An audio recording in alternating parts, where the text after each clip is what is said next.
ಯಾಕೆಂದ್ರೆ ಅಲ್ಲಿರೋ ಒಬ್ಬ ಮಗನು ಅವ್ರ ಅಮ್ಮನಿಗೆ ಒಂದು ಕೊಡ್ಸೋ ಯೋಗ್ಯತೆ ಇಲ್ಲ ಸರ್. ಅವ್ನ್ ಕನಸಾಗಿರೋ ಬಂದು ಮುಂದೆ ನಿಂತು ಮಾತಾಡಕ್ ಹೇಳಿ ಸರ್. ಕಿತ್ತೋಗಿರೋರು ಯಾರು ಅಂತ ನಾವು ತೋರಿಸ್ತೀವಿ ಆಯ್ತಾ. ಯಾರಿಗೂ ಕೂಡ ಕೇವಲವಾಗಿ ಮಾತಾಡಬೇಡ ಸರ್.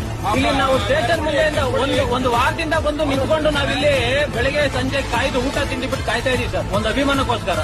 ಪ್ರಥಮ್ ಅವ್ರು ಒಂದು ಮಾತು ಹೇಳ್ತಾರೆ, ಇಲ್ಲಿ ಬಂದು ನಿಂತ್ಕೊಂಡವ್ರಲ್ಲ ಅವ್ರ ತಂದೆ ತಾಯಿಗೆ ಊಟ ಹಾಕಲ್ಲ, ನನ್ನ ಕೈಗೆ ಒಂದು ಲಾಠಿ ಕೊಟ್ಬಿಟ್ರೆ ಹೊಡೆದೆಲ್ಲರೂ ಓಡಿಸ್ಬಿಡ್ತೀನಿ. ಸ್ವಲ್ಪ ಯಾರು ನಿಮ್ ತಂದೆ ತಾಯಿಗೆಲ್ಲ ಊಟ ಹಾಕಲ್ಲ ಸರ್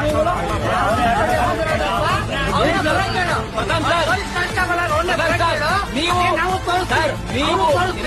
ಪ್ರಥಮ್ ಸರ್, ನೀವು ಸಿನಿಮಾ ಮಾಡಕ್ಕೆ ಅಂತ ನೀವು ಸಿನಿಮಾ ಮಾಡ್ತಾ ಇದೀರಿ, ನೀವು ಈಗ ಬೆಳೀತಾ ಇದೀರಿ ನಮ್ಮ ಕನ್ನಡ ಫಿಲಂ ಇಂಡಸ್ಟ್ರಿಯಲ್ಲಿ ಸರ್. ನೋಡ್ಕೊಂಡು ಮಾತಾಡಿ.